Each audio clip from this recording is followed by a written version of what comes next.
Because I I feel like this is some of the hottest the stove has been in December. Am I wrong? Feels like there's so much like stuff happening. Fuck. I don't know how much longer I can be live. It's like hurting me to talk. Herb shooting last season was a fluke. Maybe, but his defense isn't a fluke. I'll tell you that much. Oh, Jonte Porter's getting sentenced today. I need to follow my guy here. Oh, I already do. Okay. Evan Siddery. I don't know if he like has sources of his own, but he's always aggregating sources, and I appreciate that. We need guys like this. He's one of these aggregator accounts that has not been compromised by annoying clickbait. Sid bombs? Yes, sir. All right, so some very interesting. Do I have to pay for this? Okay. Oh, I do. Fuck you. Some very interesting Denver Nuggets trade news. The Denver Nuggets have either expressed interest in or have had preliminary trade discussions on the following players. Chicago's Zach LaVine. We've kind of talked about that fit. Washington's Jordan Poole. Utah's Jordan Clarkson. Atlanta's DeAndre Hunter. Brooklyn's Cam Johnson. And Washington's Jonas Valanciunas. So the Nuggets, we talk about their depth and how it's failed them a little bit, but they've been playing much better lately. It does kind of feel like they have a grip on their rotation. It does feel like they're kind of finding those guys who fit well and play well next to Jokic. But they're still interested in some guys. The Zach LaVine one is very interesting to me. The Zach LaVine one is very interesting because essentially in any trade for a huge contract, Michael Porter Jr. would have to be on the move. Have to be. It's like literally the only way it's even possible. Because they can't. Jamal Murray cannot be traded this year because of contract stuff. Him signing his extension. Which I believe to even make a Jordan Poole trade work, they'd have to include Michael Porter Jr. Am I wrong in that? Because Jordan Poole's making what, $30 million? Can they scrap together $30 million without including him? I don't. The Jordan Poole one is the most fascinating one to me because it's like MPJ for Jordan Poole. What? Do they get better swapping LaVine for MPJ? So if they do that, I do think offensively Zach LaVine would be incredible next to Jokic. Absolutely. But defensively, Jamal Murray and Zach LaVine is your backcourt? The Dallas Mavericks are licking, with your backline defender being Nikola Jokic, the Dallas Mavericks are licking their fucking chops. I mean, they can't wait to get on the court against those two. Luka's calling his family members, hey, you might want to fly in from Slovenia. I'm going to have a big game tonight. Kyrie's calling his family members, hey, make sure you guys are tuned in.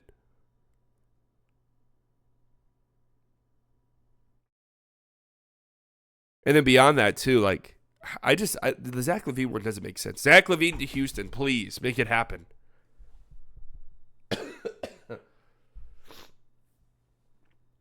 Luka is stroking his shit. Okay. Sorry I read that, guys. Sorry I read that message. Jordan Poole, I don't really understand this one. Can they, let me look at their contracts. Can they make Jordan Poole work without, can't believe we're pulling up Fanspo. Can they make Jordan Poole work without including MPJ? Because if so, okay, I guess. If not, then that doesn't make any sense to me at all. So Jordan Poole's making $30 million. Let's see what the contracts the Denver Nuggets have to play around with. You got 35 from MPJ. Could they throw in Zeke Naji? No, it's like genuinely impossible. You'd have to be trading 4 or 5 players. If they don't do MPJ for Poole, then it would be Gordon. Okay, that makes less sense. The only contender LaVine works on is the Warriors. I disagree. I think Zach LaVine would be a good fit in Houston. Absolutely. This isn't the first time the Nuggets have shown a desire to upgrade with the wing score, as The Athletic reported in late June. Denver discussed the prospect of adding Paul George in a trade that would have likely included Michael Porter Jr. and Zeke Naji going to the LA Clippers. That would have been so interesting if that happened. Rockets are contenders. I mean, they're better than the Warriors. Imagine the defense of Jamal, Brown, LaVine, MPJ, and Jokic. Oh, God. That's why you can't trade Aaron Gordon, bro. Najee is also available, league sources say. Yeah, I'm sure he is. According to league sources, the Nuggets value Porter and what he does for the spacing of Denver's offense significantly. Porter, who makes $35.8 million this season and is signed through the 26-27 campaign, is having a career year. Yeah, and he's been great this year. I don't really understand it. I don't really get this trade. It doesn't make much sense because it only works if MPJ's in the trade. And I don't get it. It would make a little bit more sense to me if maybe the Bulls also had somebody like you could do MPJ for Zach LaVine and somebody who can maybe replace MPJ, but the Bulls don't have that. It's not Patrick Williams. That couldn't even work contractually. LaVine's been great too, though. Yeah, LaVine's been great this season. Unless they're really having some kind of locker room bickering problem, they should only go for Jonas. Jonas would make sense, right? Jonas, Zeke Naji, Dario Saric, and some seconds. Do the Wizards say yes to that? I mean, what's Jonas's market going to be? Zeke Naji's contract is so gross that I'm not sure the Wizards would even do that, but Jay Buckets on Denver would be great since he can carry an offense with Yoke out and bring valuable defense. Jay Buckets? Is that Jordan Poole?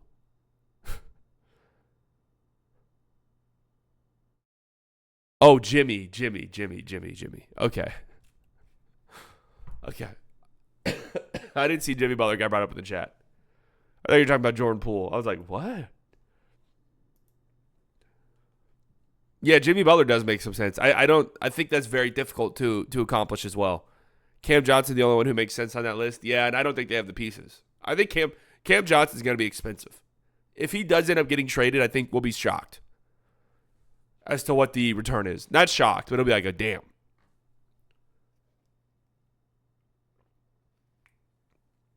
Because also, too, if I'm the Nets, right, and I'm fire selling during the season, we already got a huge return.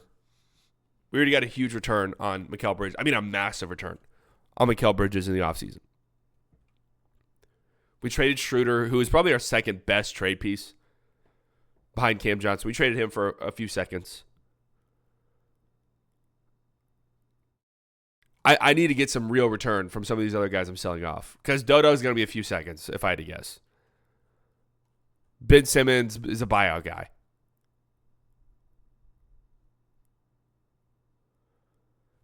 Side Vice is the Bill Burr basketball. Burr does 2 podcasts a week talking to himself and is entertaining as hell, saying silently good shit. Hey, I appreciate that, guys. I do appreciate that.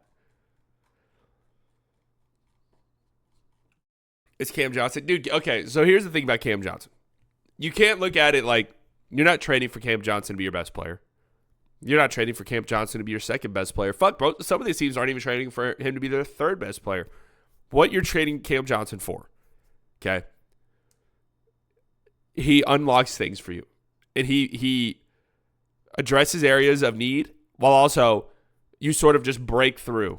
He takes your roster over the top. And if a team like the Thunder looked at that and said, Cam Johnson is our missing piece, like the size, the floor spacing, that's what we need on our roster, we'll fucking pay 3 first-round picks. That's his market.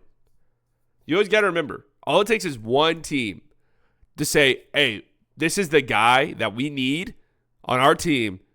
We're going to make it happen no matter what. Look at Mikel's trade. Look at the Mikel trade last offseason. Okay, I don't know if there's really been any super reliable reporting on what other teams were offering. We remember the Grizzlies. Remember, what was that? The Grizzlies offered 4 first-round picks or whatever the case may be.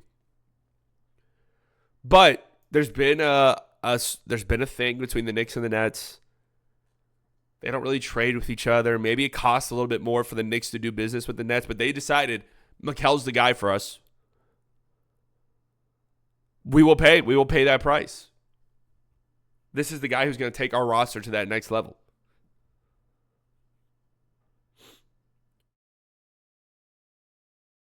Don't get me wrong, I like Cam, but what do you mean by a shocking return? I'm thinking like a young player in multiple firsts. He's not better than Clay.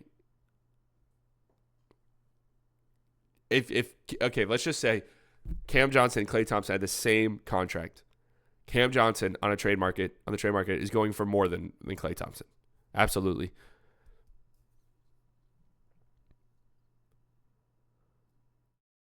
But also the Clay thing was a sign and trade. So that's a little bit different.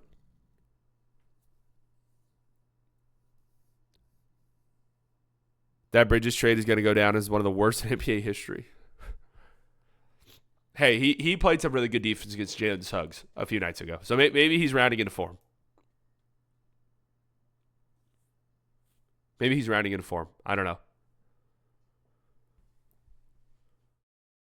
I would never trade a young player and 2 picks for Cam. Well, would the Thunder do it?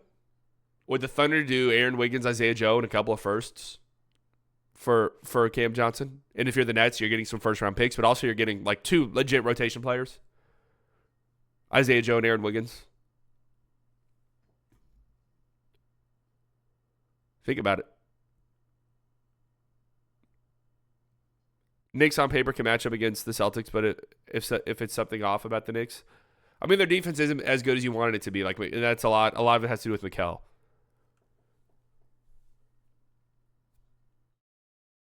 Sure, but the Thunder have 10 times the asset of any other team. That's my entire point. Is I'm saying all it takes is one of those teams with huge assets to say, "Yo, we don't give a fuck. What is it? What's the price? This is the guy." They need Isaiah Joe. Not gonna lie, but if you get Cam Johnson, you still need Isaiah Joe.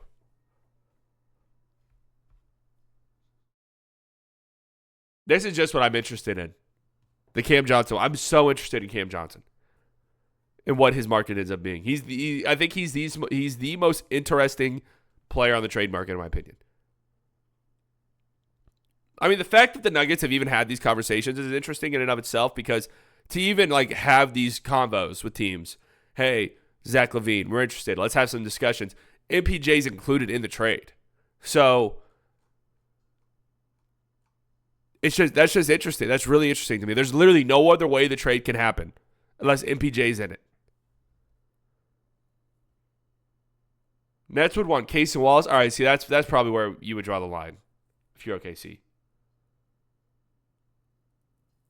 I hear you, but I don't think Cam Johnson is the go all in guy for a team. Too many assets like OKC, but that wouldn't even be the all in move for them though. I guess here's what I'm saying. A team with so many assets like the Thunder, they can overpay for role players and still have a lot of ammo in the tank for them. We have a new Sid bomb as we're looking at his profile. The Hornets are open to trading Micic for a second round draft capital. Forget everything that I fucking said. This is the guy. Drop everything that you're doing. This is the guy right here you overpaid for if you want to win a championship.